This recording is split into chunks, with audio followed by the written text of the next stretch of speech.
বাঁচা সম্ভব ছিল, তবু তারা বাঁচেনি। হ্যাঁ, পাইলটদের সামনে ছিল প্যারাশুট, কেবিন ক্রুদের ছিল ইমার্জেন্সি ডোর। ইচ্ছে করলে জীবনটা বাঁচিয়ে ফেলা যেত, কিন্তু না, তারা ফেরেনি। কারণ বিমানের প্রতিটি যাত্রী তখন ছিল তাদের নিজের পরিবারের মতো। বাঁচার লড়াইয়ে তারা এক মুহূর্তের জন্যও নিজের প্রাণকে প্রাধান্য দেয়নি। শেষ মুহূর্ত অবধি চেষ্টা করে গেছেন কারো যেন কিচ্ছুটি না হয়, সকলেই যেন নিরাপদে পৌঁছে যায় তাদের গন্তব্যে।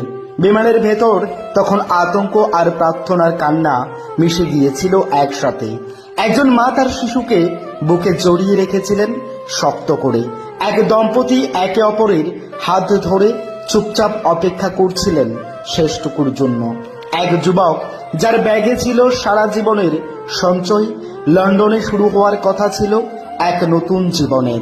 আর কিছু কেবিন ক্রুরা মণিপুরের দুই তরুণী যাদের চোখে ছিল স্বপ্নের প্রথম উড়ান। তাদের জীবন শেষ হলো দায়িত্ব পালন করতে গিয়েই।